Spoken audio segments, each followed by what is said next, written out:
Halo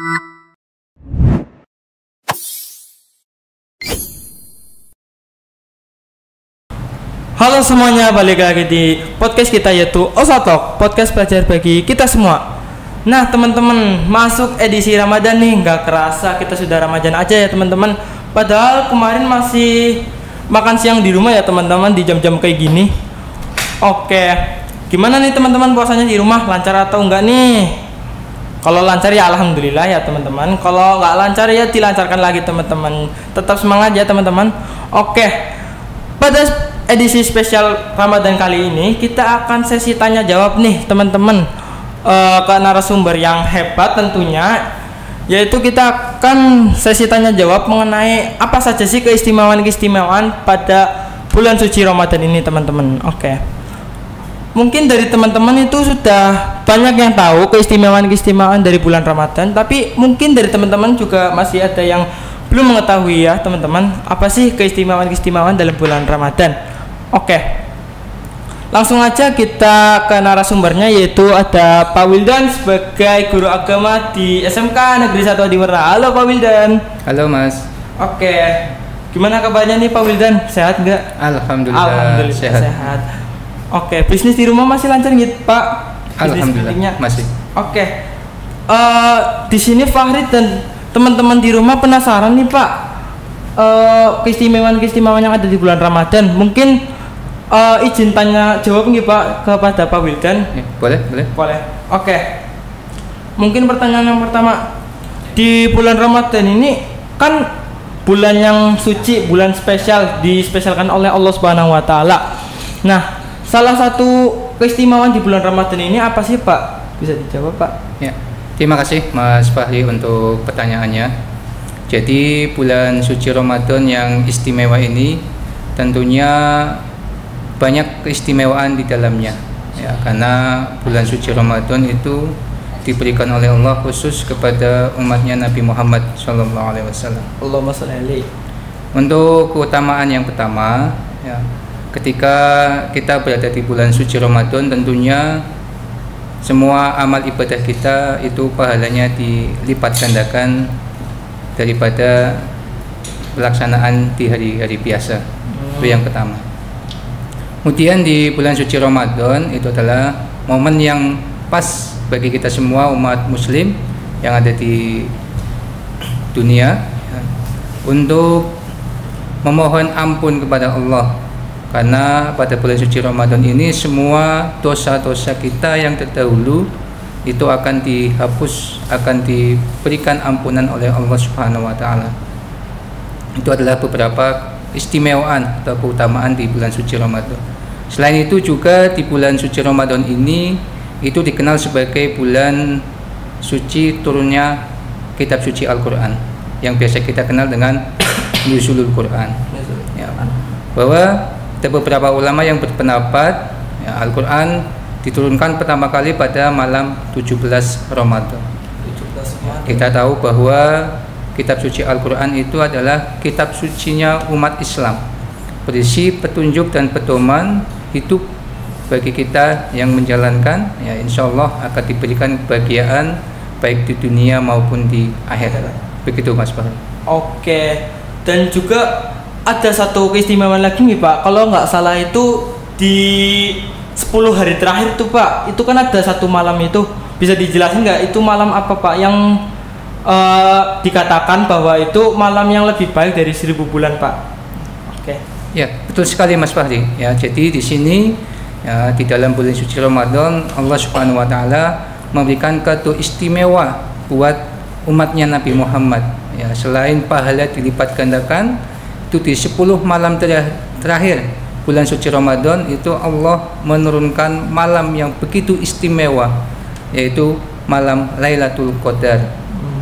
Disebutkan bahwa malam tersebut ya di dalam surat Al-Qadar ya, malam tersebut itu ketika kita melaksanakan ibadah pada malam tersebut itu pahalanya itu sama dengan kita melaksanakan amal ibadah selama 1000 bulan ya, bayangkan saja ya, umat Nabi Muhammad itu rata-rata usianya adalah 60 tahun. 63 tahun ya Pak. Iya.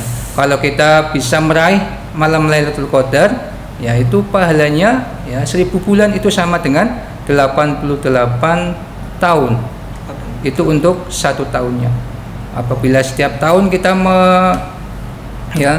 mengalami atau mendapati malam Lailatul Qadar, ya itu bisa kita bayangkan sendiri ya, begitu banyak ya pahala yang kita dapat ya, sama saja dengan melaksanakan amal ibadah selama 1000 bulan atau 88 tahun. Oke, berarti pada malam Lailatul Qadar itu per tahunnya itu kita sama saja dengan melakukan ibadah 1000 bulan ya Pak? Ya, betul sekali Mas. Waduh teman-teman, itu sangat besar sekali ya Pak hitungannya ya Pak. Kalau kita kalikan 1000 bulan, mungkin kalau misal saya itu umur 17 tahun berarti dikali 17 ya Pak. Iya. Masya Allah. Tapi pas lagi kecil mungkin nggak ngalaminnya dulu, soalnya saya pas kecil nggak puasa Pak. Oke. Ya maklum ya teman-teman karena masih kecil mungkin. Oke. Lalu mungkin yang biasa dipertanyakan nih sama teman-teman, apa saja sih Pak yang hal yang membatalkan puasa dan hal yang tidak membatalkan puasa tapi membatalkan pahalanya Pak? Jadi bisa dijelaskan nggak sih Pak, itu hal-hal tersebut itu apa saja? Untuk hal-hal yang bisa membatalkan puasa, yaitu ada 2. Ya, yang pertama adalah membatalkan dalam segi hukum fikihnya, dan yang kedua adalah membatalkan dalam segi amal ibadahnya itu sendiri atau pahalanya. Kita bahas yang pertama ya, beberapa hal yang membatalkan puasa kalau dilihat dari hukum fikihnya. Secara pengertian ya, puasa itu sendiri adalah menahan makan dan minum ya dari terbit fajar sampai terbenamnya matahari.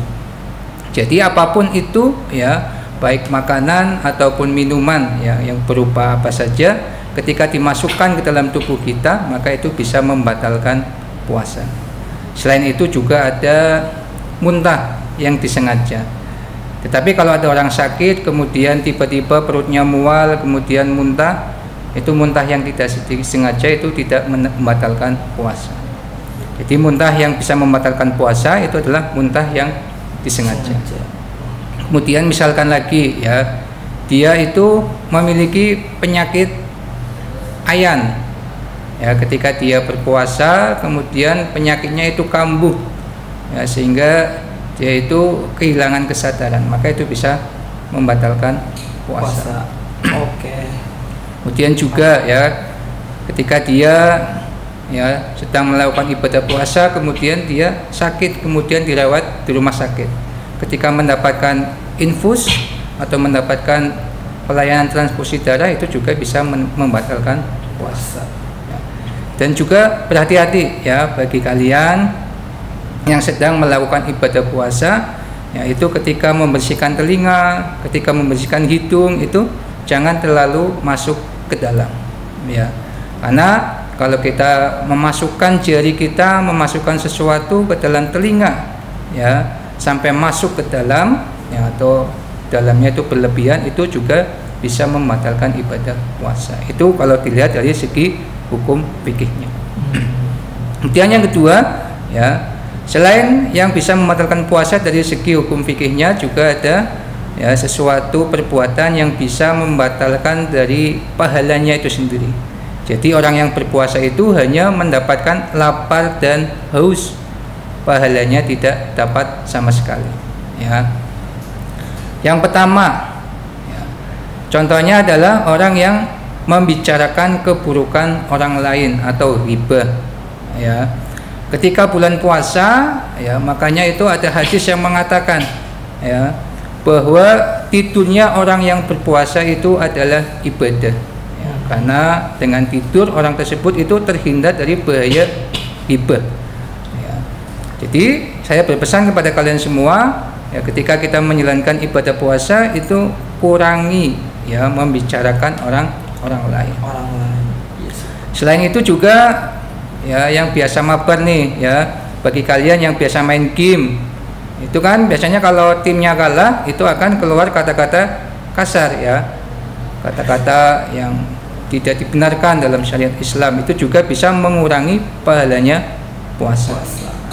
Dan juga beberapa hal yang lain seperti berkata dusta, ya, kemudian berani kepada kedua orang tua, kemudian ini ya yang paling banyak dilakukan oleh generasi muda zaman sekarang, yaitu pacaran, ya.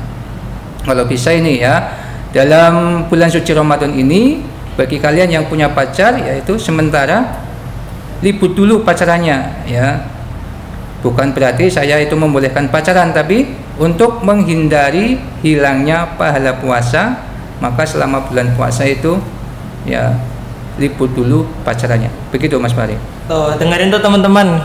Bagi yang masih puasa tapi masih pacaran, mending batalin aja deh teman-teman. Mungkin karena kita juga puasa itu kan lagi menimba pahala nih Pak.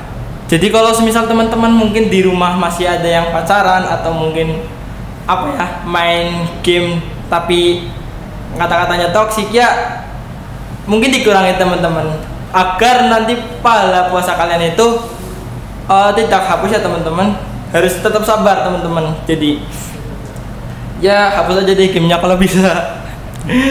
Oh ya Pak, sekalian saya mau tanya nih Pak, kan tadi kan ada beberapa hal yang membatalkan puasa itu, yaitu memasukkan benda ke dalam organ tubuh ya Pak. Kalau semisal saya mau nanya nih Pak, kalau semisal kita ada penyakit, misalnya ada asma ataupun penyakit-penyakit yang lain, itu apakah kita diperbolehkan menggunakan misal inhaler buat memperlancar pernafasan, ataupun mungkin kalau semisal kita ada suatu penyakit dan dalam penyakit tersebut kita harus disuntik, itu kira-kira apakah membatalkan puasa ya Pak? Dua hal tersebut, inhaler dan suntikan, gitu Pak.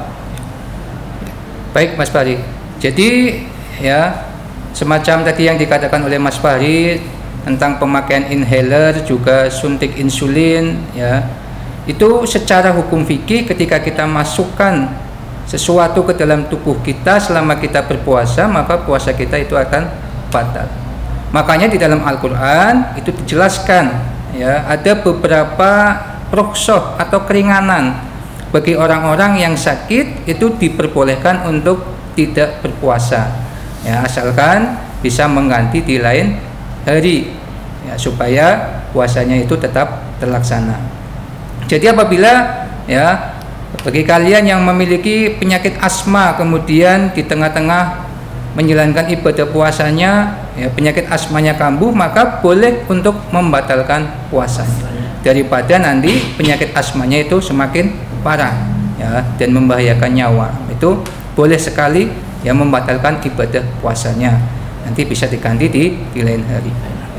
Begitu juga dengan orang yang menderita penyakit apa itu namanya kencing manis, ya, atau istilah medisnya itu penyakit gula darah, ya, yang mengharuskan orang tersebut melakukan suntik insulin secara rutin. Ya, orang yang semacam itu ya di dalam Al-Quran, ya, atau di dalam hukum fikih boleh mendapatkan keringanan untuk tidak menjalankan ibadah puasa. Begitu Mas Fahri. Oke, terima kasih Pak untuk jawabannya. Oke, langsung lanjut.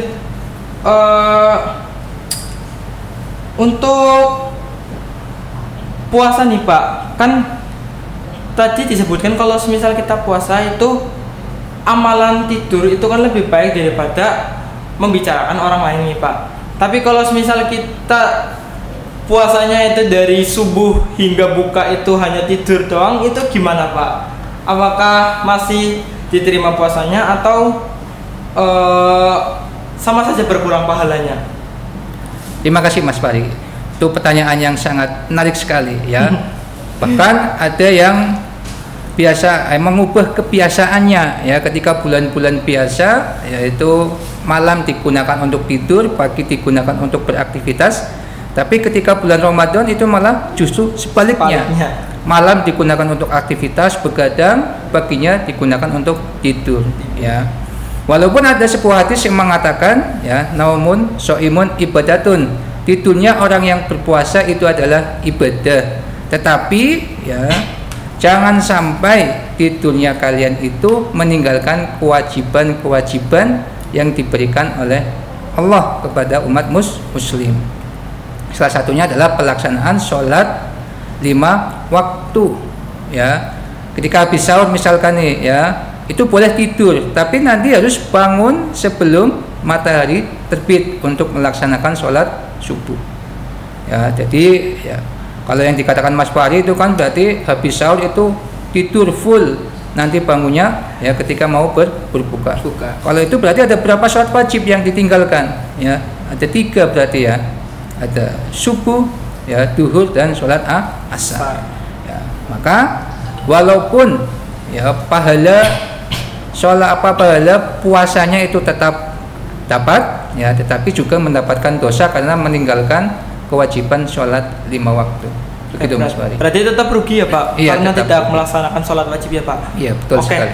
Tuh teman-teman, mungkin barangkali dari teman-teman yang masih puasanya itu tidur-tiduran doang di rumah, mungkin kita bisa mengubah aktivitas tersebut menjadi sesuatu yang lebih bermanfaat ya teman-teman. Mungkin kayak membantu orang tua di rumah, mengerjakan tugas, atau melakukan hal-hal yang lain namun bermanfaat ya teman-teman.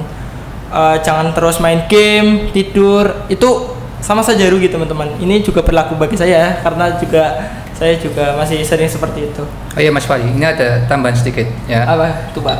Ya, pada bulan puasa itu kan, bulan Ramadan itu kan Allah memberikan diskon, ya, memberikan istilahnya bonus kepada umat muslim, yaitu dilipat gandakan pahalanya. Layaknya kita ketika kita belanja di sebuah supermarket, ya, itu ada potongan harga, ada bonus, ya, pasti kita akan berebut-rebut, ya, bahkan sampai antri panjang demi mendapatkan bonus ketika membeli sesuatu di, ya, toko atau mall. Begitu juga seharusnya kita umat muslim, ya, ketika kita diberikan sesuatu fasilitas oleh Allah untuk melipat gandakan pahala kita, maka kita gunakan sebaik-baiknya untuk, ya, beribadah kepada Allah, untuk istilahnya adalah memanen pahalanya, ya. Jangan malah digunakan untuk tidur-tiduran, ya, digunakan untuk bermalas-malasan dan lain sebagainya. Seperti itu Mas Fahri. Oke Pak Wildan, terima kasih Pak atas tambahannya. Oke, lanjut, mungkin ada beberapa pertanyaan yang menarik nih Pak. Kalau kita, mohon maaf ya Pak, hal yang membuat makruh, ini bukan membatalkan ya Pak, tapi makruh di bulan puasa itu apa saja? Karena ada kebiasaan yang sering saya temuin, yaitu mungkin kayak berkumur-kumur pas lagi wudu ataupun gosok gigi pas siang hari, itu kira-kira membatalkan atau makruh Pak? Dan apa saja sih Pak kalau misal hal tersebut makruh tapi masih sering kita lakukan di kehidupan sehari-hari Pak? Baik Mas Fahri, jadi kita kaji dulu, ya, tentang pengertian makruh itu sendiri itu apa, ya. Jadi makruh itu adalah suatu, ya, perbuatan apabila dilaksanakan itu tidak mendapatkan dosa, ya, kalau ditinggalkan itu akan mendapatkan pahala, ya. Di perbuatan-perbuatan makruh pada saat bulan suci Ramadan sebenarnya itu tidak membatalkan puasa, ya, tetapi itu bisa mengurangi pahala, ya. Seperti misalkan, ya, ketika kita mau berwudu pada saat bulan-bulan biasa itu berkumur-kumur dan memasukkan air ke hidung, itu hukumnya sunnah. Tetapi ketika bulan suci Ramadan itu berubah hukumnya menjadi makruh, maka sebaiknya kita tinggalkan, ya. Begitu juga dengan gosok gigi, kecuali, ya, ini kecuali, ya, karena setiap sesuatu itu pasti ada pengecualian, ya. Apabila kita memiliki penyakit bau mulut, ya, yang ketika berbicara mungkin membuat orang lain merasa tidak nyaman, ya, maka itu bisa kita laksanakan, misalkan gosok gigi walaupun pada saat melaksanakan bulan puasa. Itu tidak membatalkan puasa selama airnya itu tidak masuk ke dalam tubuh kita, ya, sebatas di mulut. Bahkan dalam Islam itu boleh loh, ya, walaupun sedang berpuasa, ya, itu mencicipi makanan asalkan cukup di lidah saja, kemudian dibuang. Jangan keterusan dimasukkan ke dalam tubuh kita. Ya, jadi itu makruh itu boleh dilaksanakan, ya, tetapi sebaiknya ditinggalkan. Oke, mungkin pertanyaan terakhir nih Pak untuk edisi podcast Ramadan kali ini. Kan tadi kan kita kan sudah banyak membahas nih tentang apa saja itu keistimewaan bulan Ramadan, apa saja yang membatalkan puasa, dan beberapa yang harus kita hindari selama bulan Ramadan ya teman-teman. Oke, mungkin pertanyaan terakhir ini lebih ke arah tips dan triknya nih Pak. Bagaimana sih Pak caranya agar kita dapat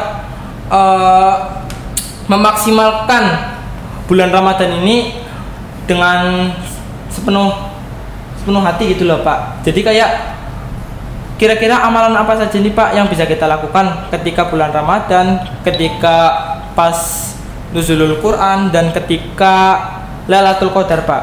Itu sunah-sunah dari Nabi itu sendiri itu seperti apa Pak untuk bisa memaksimalkan bulan Ramadan ini? Terima kasih Mas Fahri untuk pertanyaannya.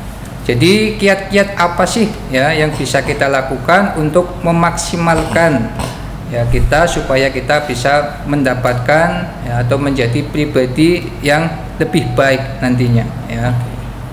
Jadi yang pertama adalah kita dengan meningkatkan atau mengerjakan ibadah-ibadah sunnah. Kalau di hari biasa mungkin kita hanya melaksanakan ibadah-ibadah wajib seperti sholat ya. Tetapi di bulan suci Ramadan ini kita dianjurkan untuk memperbanyak ibadah sunnah. Contoh itu adalah membaca Al-Quran. Kalau bisa minimal ya selama bulan Ramadan itu kita bisa khatam 1 kali, itu minimalnya ya. Tapi kalau bisa lagi ya berlomba-lomba dalam kebaikan ya, semakin banyak kita khataman Quran di bulan suci Ramadan itu akan semakin baik ya. Kemudian ya misalkan ketika di malam nuzul Quran ya itu juga ya, kita disunnahkan untuk membaca doa khatmil Quran ya, dan menghatamkan 30 juz Al-Quran ya, atau mengatakan kegiatan-kegiatan pengajian yang di situ diisi dengan kegiatan khatmil Quran. Khatmil Quran itu tidak harus satu orang itu membaca 30 juz. Itu bisa yang 30 juz itu dibagi untuk 30 orang ya, satu orang itu membaca 1 juz Al-Quran. Sehingga ya khataman itu bisa ya dilaksanakan dalam waktu yang singkat. Ya, 1-2 jam itu bisa khatam Quran 30 juz. Kemudian di malam Lailatul Qadar ya, ada banyak ulama yang berpendapat bahwa malam Lailatul Qadar itu jatuh ya di 10 hari akhir bulan suci Ramadan. Makanya ya Rasulullah Shallallahu Alaihi Wasallam ketika memasuki 10 hari bulan Ramadan itu mengurangi jatah tidurnya ya, hanya beberapa jam saja karena menanti datangnya malam Lailatul Qadar. Lalu digunakan untuk apa? Ya bisa digunakan untuk melaksanakan qiyamul lail, ya melaksanakan sholat tahajud, ya sholat sunnah yang lain. Kemudian bisa digunakan untuk tadarus Al-Quran. Insya Allah ketika kita bisa melaksanakan semuanya itu, ya kita akan mendapatkan ya, pahala yang luar biasa. Bisa mendapatkan keutamaan bulan suci Ramadan, yaitu diampunkan dosanya, ya dosa-dosa kita yang dilaksanakan 1 tahun sebelumnya. Sehingga pada bulan Syawal nanti, ya kita diibaratkan seperti bayi yang baru dilahirkan, ya dengan keadaan yang suci. Oke, terima kasih Pak Wildan.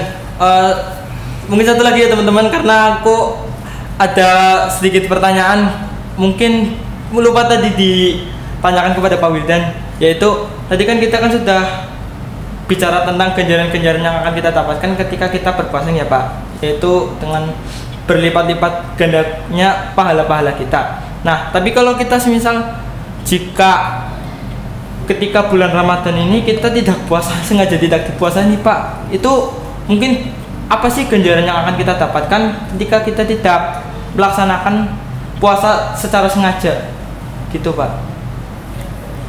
Ya, jadi yang disampaikan oleh Mas Fahri di sini yang ditanyakan adalah ketika orang tersebut tidak melaksanakan puasa di bulan suci Ramadan dengan sengaja, ya, walaupun dia berbadan sehat, ya, walaupun dia tidak melakukan, ya, bepergian jauh, walaupun dia itu tidak, ya, terkena udzur syar'i, kemudian dia dengan sengaja meninggalkan puasa Ramadan, maka yang akan didapatkan adalah dosa yang sangat besar, ya, karena puasa itu adalah sesuatu yang wajib dilakukan, ya. Pengertian wajib itu adalah ketika dilaksanakan itu akan mendapatkan pahala, dan ketika ditinggalkan dengan sengaja itu akan mendapatkan dosa yang sangat besar. Makanya hati-hati, ya, jangan sampai kita yang dalam kondisi sehat walafiat, ya, dalam kondisi yang tidak berpergian jauh, usahakan kita untuk berpuasa sebulan penuh, kecuali bagi perempuan, ya, karena ada aktivitas rutin bulanan yang mungkin itu bisa menghalanginya untuk melakukan ibadah puasa. Gitu. Oke, terima kasih Pak Wildan atas semua jawabannya, teman-teman. Oke, mungkin teman-teman semuanya yang ada di rumah, mungkin kita telah mendengarkan beberapa ilmu-ilmu menarik nih seputar Ramadan. Mungkin semoga bermanfaat bagi kita semua, dan terutama untuk bagi kalian-kalian yang masih semangat puasanya hingga hari ini, itu tetap semangat dalam menjalankan puasa, dan semoga podcast kali ini bermanfaat bagi kita semua, ya Pak. Amin. Amin. Ya Rabbal Alamin. Oke, terima kasih Pak Wildan telah menyempatkan hadir di podcast hari ini. Sama-sama. Mungkin sebelum kita tutup ada jargonnya nih, teman-teman. Coba ditulis itu jargonnya di depan, biar Pak Wildan juga lihat, ya, teman. Mungkin kita salah satu jargon Osatok nih. Oke. Mungkin ada beberapa kendala, ya, teman-teman. Jadi apa ya jargonnya? Student voice. Oh, oke. Jadi jargonnya itu ketika saya bilang Osatok, nanti jawabnya student voice gitu, Pak. Bisa dimengerti nggak, Pak? Insyaallah. Oke, insyaallah. Oke, kita coba ya Pak, satu kali ya Pak. Oke teman-teman. Osatok, student voice. Aduh, kurang ini nih Pak, kurang kompak nih Pak. Sekali lagi Pak, sekali lagi Pak. Oke, 1, 2, 3. Osatok, student voice. Oke teman-teman, terima kasih bagi teman-teman di rumah yang sudah menyaksikan podcast edisi Ramadan kali ini. Saya Fahri meminta maaf apabila dalam proses podcast ini ada salah kata ataupun menyinggung dari teman-teman, ya teman-teman. Karena kita di bulan puasa harus saling mengingatkan nih teman-teman, mana yang baik, mana yang buruk. Dan terima kasih juga bagi teman-teman. Oke, saya tutup, saya akhiri. Wassalamualaikum warahmatullahi wabarakatuh. Waalaikumsalam.